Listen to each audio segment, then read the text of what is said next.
Night. Loud cracking and hissing. I wake up to a sound that feels like something just exploded outside my window. My heart speeds up when I smell the smell of smoke. I instantly leap out of bed, barely keeping my balance, and rush to the window. And then I see it. My Tesla on fire. The flames engulf it, and I feel my heart clench in my chest. The fire flares up like a beacon from hell, casting bright red glare on the surrounding houses. I don't wait a second. My reaction is instantaneous. I run outside, not paying attention to the fact that I didn't even have time to get dressed properly. I just run, as if everything around me is dissolving into smoke. My Tesla. It is burning before my eyes. The flames are consuming the body, the wheels, the interior. Everything I was so proud of is now turning to ash. I stand there, as if losing my sense of reality, and just look at what was my achievement, what was my goal, and now it's all falling apart.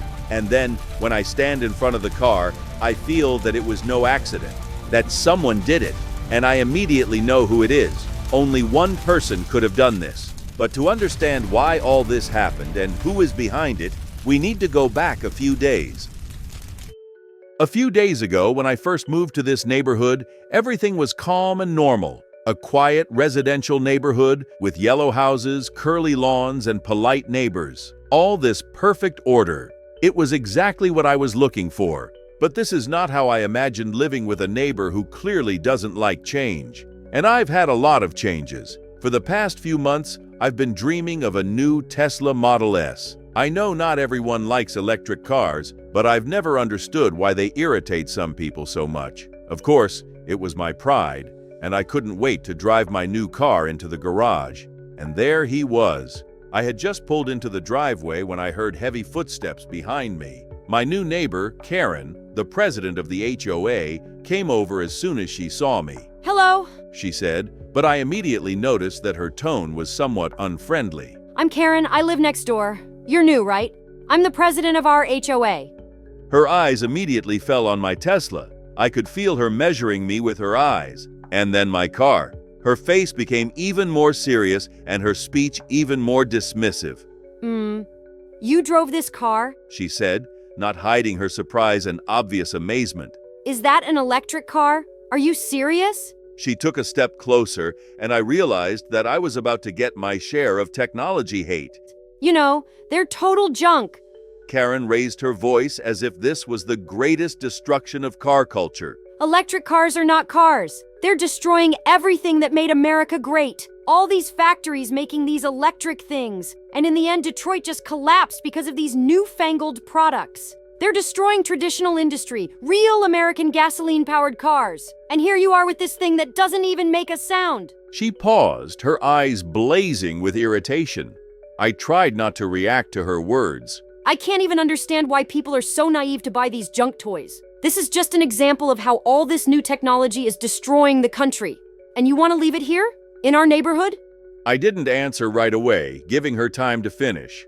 Her unrestrained indignation was like a wave, and I realized that this person would definitely not become my friend. Finally, I said, "This is my Tesla. I'm not going to leave it on the street or anywhere else. It's just a car like any other." But Karen was not ready to stop. She continued, Well, I don't know. Maybe you should think about not having such violations. In our neighborhood, we keep an eye on such things. And if there are any problems, you know who to contact. I nodded, hoping she would take back her remark and leave me alone. She just looked at my car again and walked away, but I could feel her gaze on me even after she turned away. It was only the first time we met, but I realize now that it would not be the last. The next few days were peaceful enough, but I couldn't forget that first outburst of Karen's anger. She turned out to be not just a boring neighbor, but a true guardian of traditional values that seemed to be increasingly irritating her. Every time I saw her, she kept looking at my Tesla with an expression of undisguised disgust, but still did not limit herself to words. But everything changed one evening when I parked my car in the driveway. I had just started to take my bag out of the trunk when I saw her walking toward me again, with the same unpleasant expression on her face. You can't just park your car in the driveway. she bellowed as she stood next to my Tesla, pointing to the spot where I had parked it. It's blocking traffic. It's a violation of our HOA rules. I looked at her, trying to keep everything within the bounds of common sense.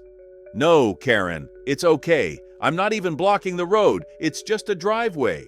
No, this is not just a driveway. She raised her voice. We have clear rules, and you will respect them if you want to live here. This is not just a parking space. This is the area where I decide what is right and wrong. I just stood there and listened, because I knew perfectly well that no logical arguments would work with her. She was as stubborn as a rock. I tried to stay calm. We can find a solution, but I don't think there's anything that breaks the rules. I don't park my car on the sidewalk. Karen began to sigh, looking at me as if I were some kind of evil in the world. There was a flash in her eyes, like someone who clings to every little piece of evidence in their favor. You're going to regret buying this thing, she said, and then turned and walked toward her house, giving me one last look as if she was considering whether to take another step. I guessed that this was just the beginning of the struggle for territory. She clearly wasn't going to back down, and I felt that the conflict would only escalate. In the morning, when I was getting ready for work, I walked up to my Tesla, ready for a new day. And that's when I saw a letter on the windshield. I opened the door and pulled it out. It turned out to be a fine. The fine for keeping an electric car in an HOA neighborhood is $500. It was handwritten. Obviously, Karen decided to play it her way. The fine looked very official, but I immediately realized it was a fake. No official service could issue documents like that. It was just another one of her moves, and this fake fine was just another way of trying to piss me off. It doesn't matter. I had no intention of paying attention to such a trifle. I just immediately unfolded this fine, laughed, and threw it right on the ground. For me, it was just another prank from this hysterical girl. Well, let it be. I knew she wouldn't leave me alone, and indeed, there were more surprises from her soon. Knowing that Karen would continue to try to poison my life, I decided to have some fun. Already at lunchtime, I bought a sticker, "I love electric cars," and stuck it on the back window of her car when she was away. It was a small gesture of revenge, but I knew for sure that it would make her angry. She probably won't even notice the sticker right away, but when she does, she'll be furious. All these little tricks that I used to try to prove to her that I wasn't just passively accepting her actions brought me some relief. I watched from the window as she drove away, and just a few minutes later, I saw her reaction. She saw the sticker and immediately changed her expression. I could hear the neighbors around her laughing, but she was so deep in her thoughts that she couldn't understand why everyone was laughing. Her face turned red with rage. I knew that this little act of revenge was in place, and it wasn't over yet. She had many more dirty tricks in her arsenal, but now she knew for sure that I was ready to fight too. Meanwhile, Karen didn't stop there. Every day, she came up with new ways to make fun of me and my electric car. A few days after I received the fake ticket, I started to notice another series of her actions. At first, it was flyers that she posted around the neighborhood with the slogan, "Electric cars are not cars. Make American cars great again." She also repeatedly told me when we met that electric cars are not cars.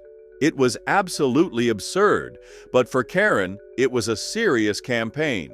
Not only did she write these flyers, but she also encouraged her neighbors to support her in her fight against new technologies. But I was most impressed by the incident with my Tesla. One day, when I left the house in the afternoon, I saw that one of her tires was flat.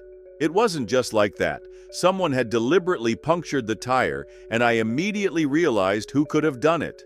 My first reaction was irritation, and I thought that I guess I can't just ignore things like that, but I could not replace the wheel.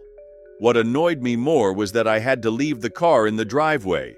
I went to my car and saw a punctured tire. It was clearly not an accident. Recalling the recent events, I could already guess who could have done it. Gritting my teeth, I drove to her house.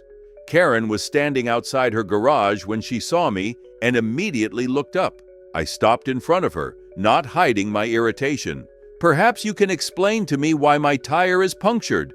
I could not contain my anger. Karen looked at me, trying to hide her innocence.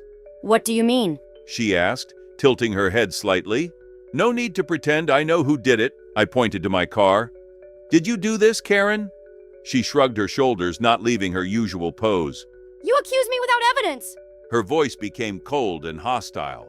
I didn't answer. I just turned around, and as I passed her car, I pulled a small knife out of my pocket.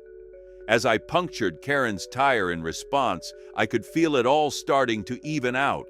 Now we had equality. Night. Loud cracking and hissing. I wake up to a sound that sounds like something big is exploding in my room. My heart speeds up when I smell the smell of smoke. I instantly jump out of bed, barely keeping my balance, and rush to the window. And now I see it. My Tesla. The flames engulfing the car cast a bright glare on the surrounding houses. The fire is engulfing the body, melting the plastic, and I see the smoke and flames consuming everything I was so proud of. My pride, my dream. Now it all becomes a burning pile of metal. I don't wait a second. My reaction is instantaneous. I run out of the house, not even paying attention to the fact that I didn't even have time to get dressed properly. I just run as if the whole world is on fire along with my car. I'm standing there, and flames are pouring out of my Tesla like a mockery. And at that moment, I know for sure that it was no accident. Only one person could have done this.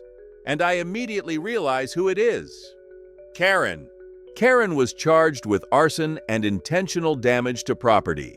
She was imprisoned for several years, and despite her attempts to avoid responsibility, the court ruled that her actions were not just an act of criminal aggression, but also a serious threat to public safety. Her property was confiscated, and compensation for the damage was paid to the victims, i.e., me. As for me, the insurance company covered all the costs of restoring my car. The reimbursement for the old Tesla and the compensation for Karen's losses allowed me to purchase a new Tesla Model S. I am back behind the wheel, and although this incident left a bitter taste, I feel that life goes on and I no longer worry about the past.